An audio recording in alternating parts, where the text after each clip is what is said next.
Parliament ఎన్నికల results మీద ఆశలు వదులుకున్న గులాబీ పార్టీ పట్టభద్రుల ఎమ్మెల్సీ స్థానాన్ని కైవసం చేసుకునేందుకు ప్రయత్నాలు మొదలుపెట్టినట్లు తెలుస్తోంది. అందుకోసం పార్టీ వర్కింగ్ ప్రెసిడెంట్ కేటీఆర్ పక్కా ప్లానింగ్ లో ఉన్నారట. పార్టీ అభ్యర్థి గెలుపు కోసం బీఆర్ఎస్ యంత్రాంగాన్ని సిద్ధం చేస్తున్నట్లు సమాచారం. గ్రాడ్యుయేట్ ఎమ్మెల్సీ ఎన్నికల్లో గులాబీ పార్టీ వ్యూహం ఏంటి? Let's watch the story.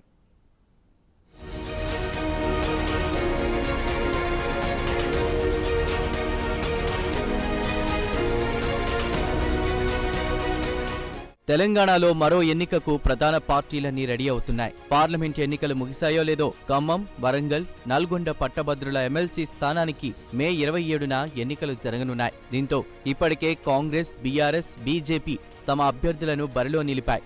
Congress నుంచి తీన్మార్ మల్లన్న, బీఆర్ఎస్ నుంచి ఏనుగుల రాకేష్ రెడ్డి, బీజేపీ నుంచి ప్రేమేందర్ రెడ్డి బరిలో నిలిచారు. ఈ ముగ్గురు అభ్యర్థులు ఇప్పటికే ప్రచారాన్ని స్టార్ట్ చేశారు.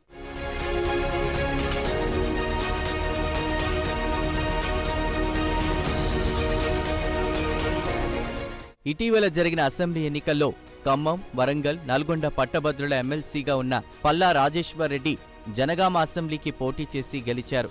దీంతో ఆ స్థానానికి ఉప ఎన్నిక అనివార్యమైంది.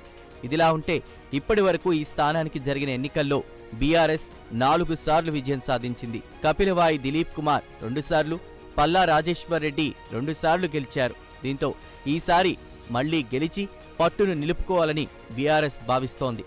అందుకోసం తెలంగాణ భవన్ పార్టీ ముఖ్య నేతలకు కేటీఆర్ దిశానిర్దేశం చేశారు.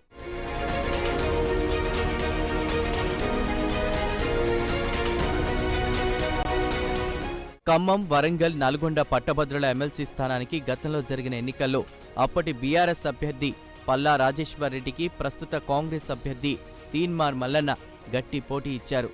దీంతో ఈసారి జరిగే ఎన్నికల్లో బీఆర్ఎస్ కు మళ్లీ మల్లన్నతో పోటీ తప్పదనే చర్చ జరుగుతోంది. ఇక బీఆర్ఎస్ అధిష్టానం అలర్ట్ అయింది.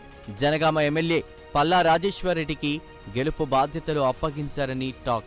ఇక ఈ 3 జిల్లాల్లోని పార్టీ ఎమ్మెల్యేలు, మాజీలు, ఎమ్మెల్సీలు ఎన్నికల వరకు క్షేత్రంలోనే ఉండాలని ఆదేశాలిచ్చారు. దీంతో ఇప్పటి వరకు వరుస ఎన్నికలతో రిలాక్స్ అవుదామనుకున్న నేతలు మళ్లీ గ్రౌండ్లోకి దిగాల్సిన పరిస్థితి ఏర్పడింది.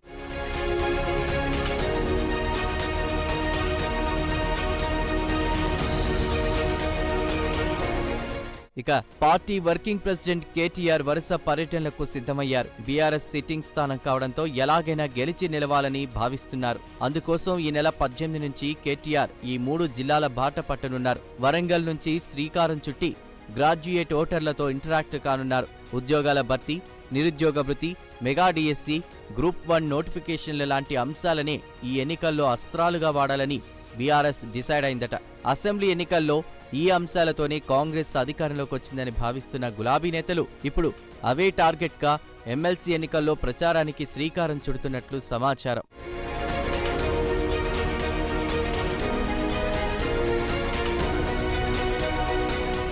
మొత్తానికి అసెంబ్లీ ఎన్నికల్లో పరాజయం, పార్లమెంట్ ఎన్నికల్లో డీలాపడ్డ బీఆర్ఎస్ గ్రాడ్యుయేట్ ఎన్నికల్లో గెలిచి పుంజుకోవాలనుకుంటుందట. చూడాలి మరి ప్రజలు ఏ పార్టీకి పట్టం కడతారో.